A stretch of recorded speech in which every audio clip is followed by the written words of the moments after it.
Hello everyone, 10th standard. For our social studies topic in economics, I already uploaded 2 videos. We discussed about national income, per capita income, then national development, economic development, economic progress. Then we even discussed about features of developing economy. There are 9 features. We discussed this in our second video of this lesson.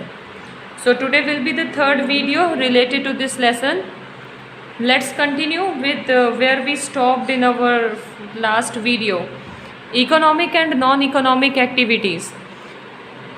Before studying about Indian economy, let us know that what economic and non-economic activities. Economic activities means earning or spending money for the exchange of commodities or services. For example, activities of farmer and artisan, businessman, teacher, etc. are included in economic activities. मतलब economic activities मतलब आप earn करो और spend करो, ये सब चीज़ें economic activity में आती है।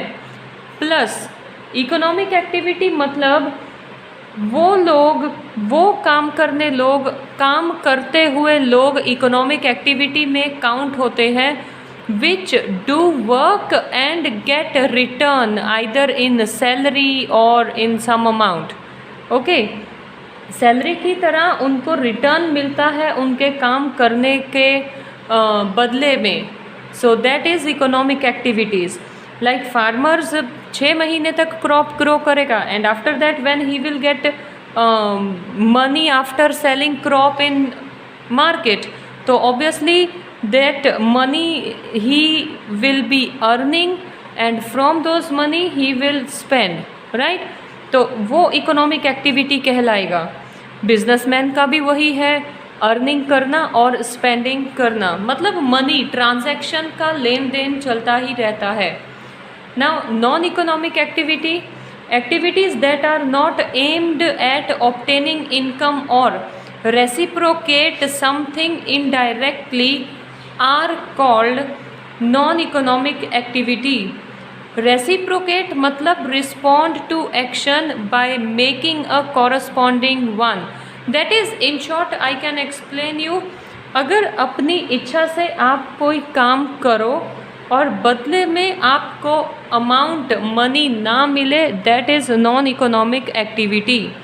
For example nurturing, just see the spelling of nurturing please, because most of the student make mistake in writing this spelling. Nurturing of the child by the mother, activities of social services done by social workers etc. can be identified as non-economic activities. Okay, see now एक mother किस तरह से अपने baby को, किस तरह से अपने चाइल्ड को ग्रो करती है, उसको पता है इन रिटर्न उसका चाइल्ड उसको कोई सैलरी नहीं देने वाला, बट वो फिर भी बहुत ही ध्यान से, बहुत ही केयरिंग से अपने चाइल्ड को ग्रो करती है। Apart from that, during Ganesh Chaturthi और during Navratri there are many people those who go on doing some decorative work. तो वो डेकोरेटिव वर्क करने के लिए वो अपनी इच्छा से वर्क करते हैं, उनको पता है कि हमारे काम का हमें कुछ रिटर्न नहीं मिलने वाला। In short I can tell voluntarily जो काम करते हैं बिना किसी ये सोच के कि हमें रिटर्न में पैसे मिलेंगे, that all activities are called non economic activities. Now Indian structure, India की जो इकोनॉमी है वो 3 सेक्टर्स में डिवाइड की गई है। See, structure of Indian economy is divided into 3 different sectors. We already studied these 3 sectors in lower classes also. Now, various occupations and economic activities are classified into 3 sections: primary sector, secondary sector and service sector. This classification of economic activities are recognized as commercial structure. Commercial मतलब a type of business, या फिर ये बोलें कि जो money की transaction, money की rotation चलती ही रहती है, इन सभी सेक्टर्स में। All the three sections and activities included in them may be discussed as follows. तो अब ये सब 3 सेक्शंस में कौन सी एक्टिविटीज़ या कौन से काम इंक्लूडेड है, that we are going to discuss here. Now primary sector, very first is primary sector. Primary sector include agriculture and agriculture related activities such as cattle rearing, cattle breeding, fishing, poultry farm, collection of fruit products, mining of raw metal, etc. are included in primary service sector. See, मतलब अर्थ के related, that is agricultural work करना, mining करना, poultry farming वगैरह करना, okay, kettles को रखना, domestic animals को रखना, and then selling milk of cows and buffaloes. All these activities comes in primary sector. Now why these activities comes in primary sector? Because ये primary sector जो है वो इंडस्ट्रीज़ को raw material provide करता है. Okay, why this is called primary sector is the first one? Because this sector is giving raw material to other sectors. Now if we see the secondary sector, small and large scale industries, factories, construction, electricity, gas and water supply are included in this section. This section is also acknowledged as industry, in which includes production of small pin to gigantic machines. छोटी C pin से लेकर बड़ी बड़ी machines बनाने तक की सभी industries secondary sector में आती है.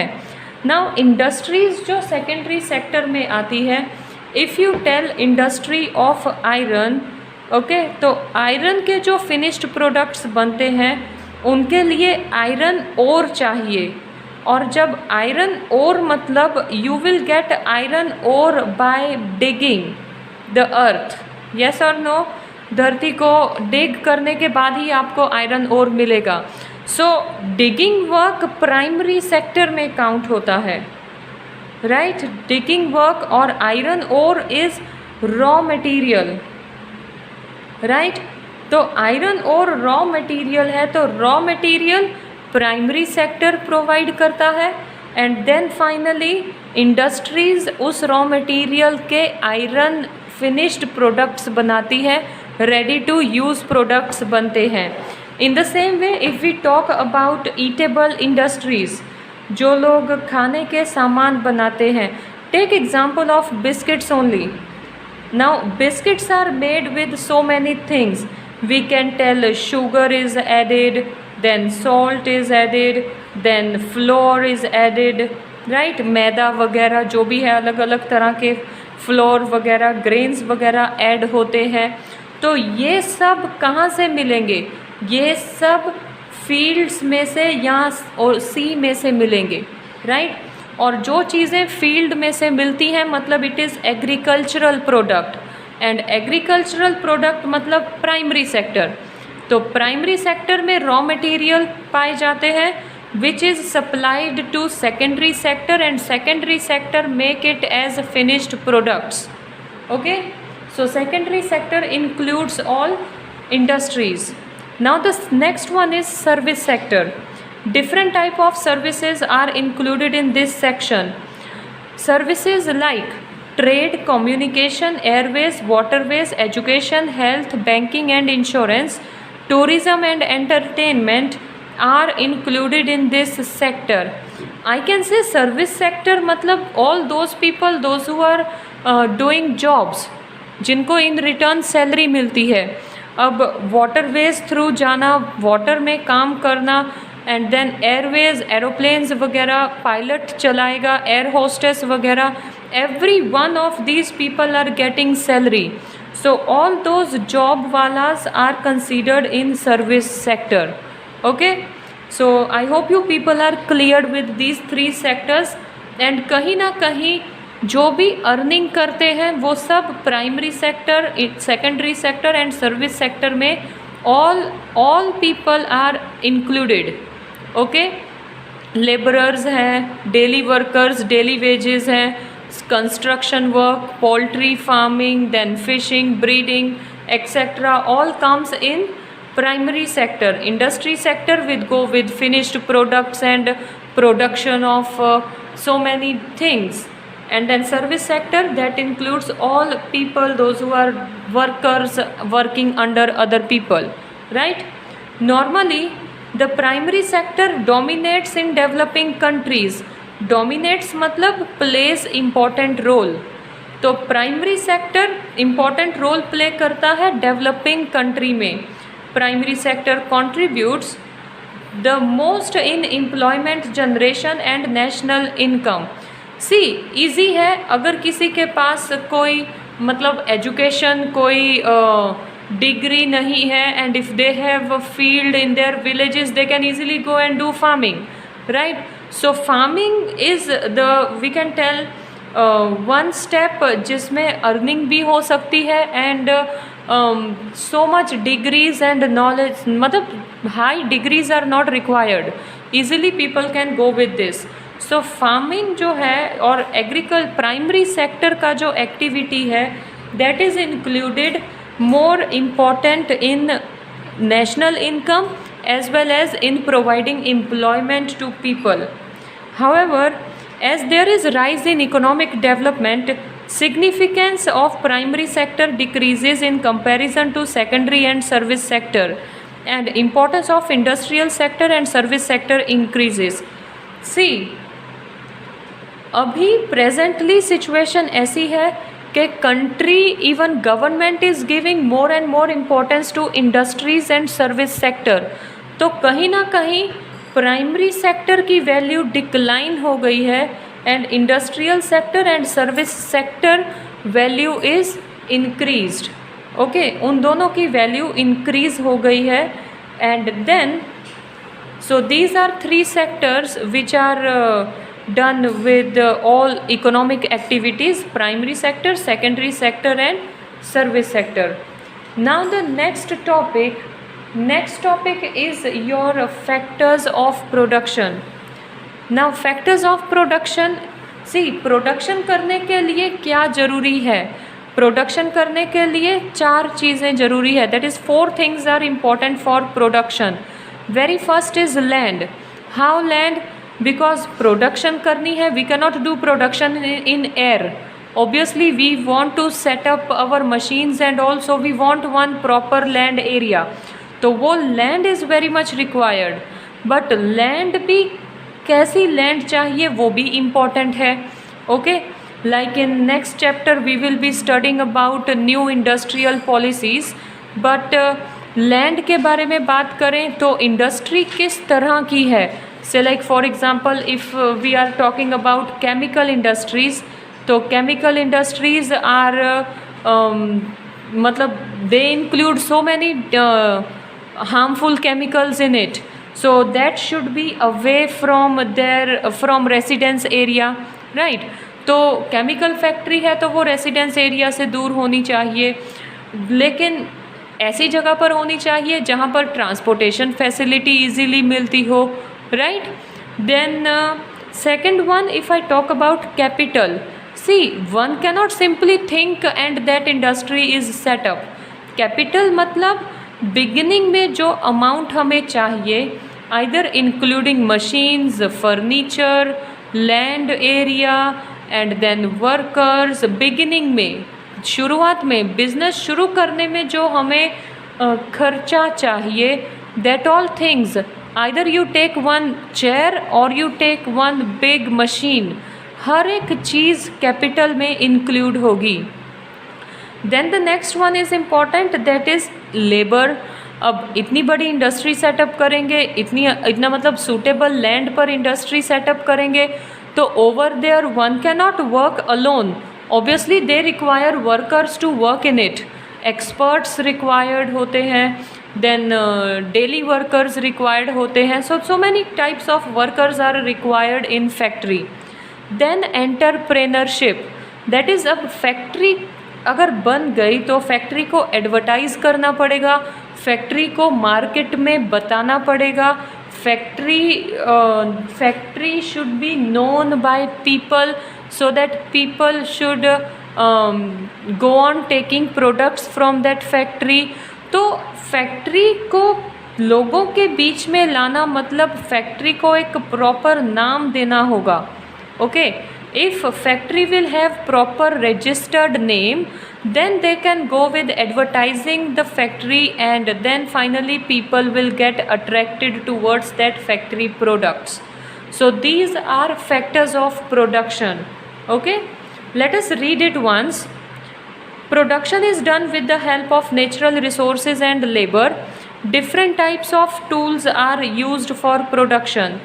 These factors are divided into 4 parts: land, capital, labour and entrepreneurs.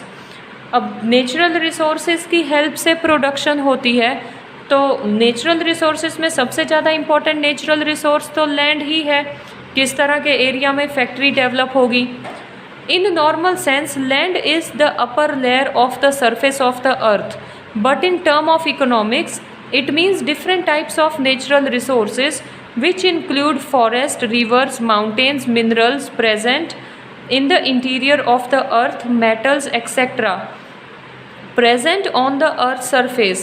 Thus, land is a natural tool for production. See, simple है. If we have to do with some taking out minerals, अगर हमें minerals लेने हैं तो हमें पहले ये knowledge होनी चाहिए कि मिनरल्स कहाँ पर अबंडेंटली अवेलेबल हैं। If it is more available in forest तो obviously we will set up our production system in forest, we will not set up our production system in mountain और some empty land और इन city. अगर forest में से mineral extract करने हैं तो we will set up in forest, right? And if we are working with some such factory in which big stones are required, so मतलब stones are required तो we can go with mountainous. Marbles की factories वगैरह बनानी तो कुछ ऐसी ही जगह होनी चाहिए जहाँ पर मार्बल्स अबंडेंटली अवेलेबल हों, right? And in the same way where minerals, where metals are available, वहीं पर सूटेबल एरिया में ही हम इंडस्ट्री सेटअप कर सकते हैं। Then capital. Now what is capital? Man made instrument helpful in production process such as instrument, tools, houses etcetera are included in capital. Property, assets and investments etcetera. See, property that is land area, assets जो भी चीज़ें हमें चाहिए, machines चाहिए, then labours के लिए electricity चाहिए, labours के लिए हमें फ़ैन भी चाहिए, उनको ज़्यादा से ज़्यादा उनसे अगर वर्क करवाना है तो उनके लिए रिक्वायर्ड जो भी थिंग्स हैं वो सब हमें जो बिगिनिंग में चाहिए, those all things are included in capital. And yes, proper investment is also required. Then the third one is labor. Labor is a mental or physical work done with the aim to obtain monetary gain. See, labor कोई machine नहीं करेगी, labor work will be done with human being, and human being तभी work करेगा क्योंकि उसको money in return चाहिए। Okay? So labor is a living factor of production. Work of farm laborers, workers, teachers, doctors, artisans, etc. are called labor. So all these are included in labor work only, which are getting good income in return of their work. Next is entrepreneurship. The person who efficiently combines the 3 factors of production, land, capital and labor, is called entrepreneur. The process in coordinating the 3 factors of production in making profit making process is called entrepreneurship. So जब ये 3 चीज़ें मिलकर अच्छा profit कमाने लगे, business अच्छे से setup हो जाए, that thing is known as entrepreneurship. Okay, so we explain with 4 very important topics in this video: economic activity, non-economic activity, then structure of Indian economy and factors of production. See that you please read this lesson again and again. Understand it by videos twice and thrice. We'll continue in our next video. Bye bye.